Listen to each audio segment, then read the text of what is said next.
सभी को जय मसीह की। मैं आशा करती हूँ आप सभी बहुत अच्छे होंगे, खुश होंगे और प्रभु में आनंदित होंगे।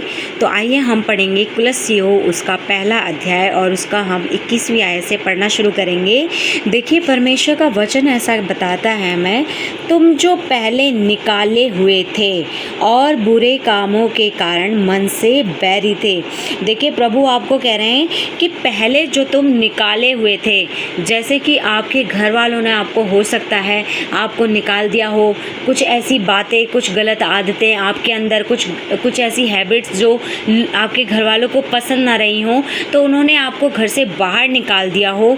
ऐसा हो सकता है कि सबने आपको तुच्छ जाना हो, या हो सकता है कि शैतान ने आपके जीवन में बहुत सारी चीज़ों को ख़राब किया और उस समय आप प्रभु को नहीं जानते थे।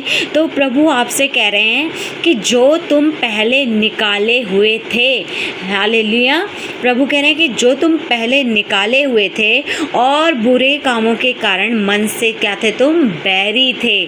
ठीक है, मन से तुम क्या करते थे, बैर करते थे, एक दूसरे से बैर करते थे, प्रभु की बातों से बैर करते थे, प्रभु के लोगों से बैर करते थे।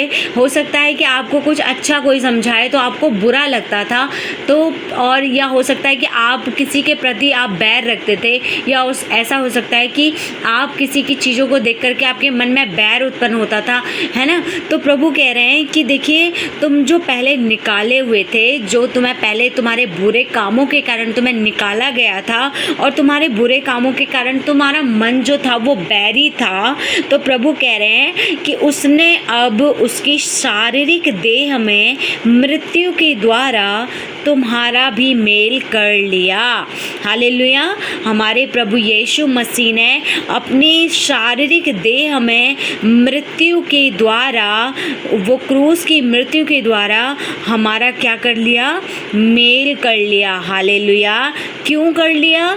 ताकि हम अपने परमेश्वर के सम्मुख पवित्र और निष्कलंक और निर्दोष बनकर उपस्थित हो सकें। हालेलुया, देखिए, प्रभु यीशु मसीह ने अपना कीमती लहू और प्रभु ने अपने शारीरिक देह को मृत्यु तक प्रभु ने दिया, इसलिए दिया प्रभु ने, ताकि हम लोग अपनी पुरानी चीज़ों से, जो पुराने हम बुरे काम करते थे, प्रभु ने हमें उन सारी चीज़ों से बाहर निकाला है और प्रभु ने अपनी शारीरिक देह में वो सारी मृत्यु को जो हमें मिलनी थी, वो दंड जो हमें मिलना था, प्रभु ने अपने ऊपर ले लिया और प्रभु ने उस मृत्यु को भी सह लिया, ताकि हम प्रभु के सामने पवित्र और निष्कलंक और निर्दोष बनकर आए। हालेलुया, देखिए, प्रभु यीशु मसीह ने हमसे कितना प्यार किया। देखिए, परमेश्वर ने हमसे कितना प्यार किया कि उसने अपना इकलौता पुत्र दे दिया, ताकि जो कोई उसके ऊपर विश्वास करे वो नाश ना हो परंतु अनंत जीवन को पाए। आमीन।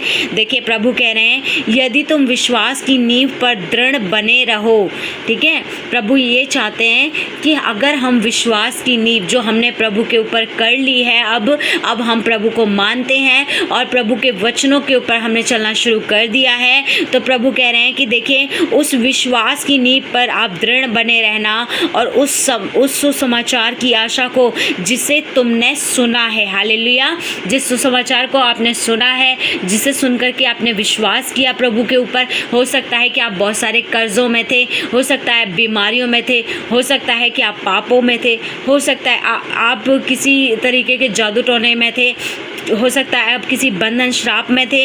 तो प्रभु आपसे ये कहना चाहते हैं कि जो विश्वास आपने उस सुसमाचार को सुनकर के किया था, उसे अपने मन में विश्वास करके रखना है। और प्रभु कह रहे हैं कि उस विश्वास को हमें छोड़ना नहीं है, उस आशा को जिसे हमने सुना है उसे छोड़ना नहीं है, जिसका प्रचार आकाश के नीचे की सारी सृष्टि में किया गया और जिसका मैं पौलुस सेवक बना। हालेलुया, देखिए, पौलुस यहाँ पर इस पत्री में कह रहे हैं कि देखिए, उस प्रचार को कभी ना छोड़ना जिसका मैं पौलुस सेवक बना। परमेश्वर का वचन जब आपके सामने बोया गया है तो देखिए, मैं ये कहना चाहती हूँ कि आप प्रभु ने आपकी सारी चीज़ों को, प्रभु ने आपके सारे बंधनों को, श्रापों को, कर्ज़ों को, सब कुछ प्रभु ने अपनी देह पर ले लिया और उस मृत्यु को सह लिया, ताकि हम प्रभु के सामने एकदम पवित्र और निष्कलंक आकर आए, प्रभु के सामने एकदम निर्दोष होकर के उपस्थित किए जाएं। देखिए, प्रभु ने हमसे कितना प्रेम किया है। हालेलुया। मैं आशा करती हूँ कि प्रभु ने आज आपसे बात की होंगी। सभी को जय मसीह की। धन्यवाद। हालेलुया।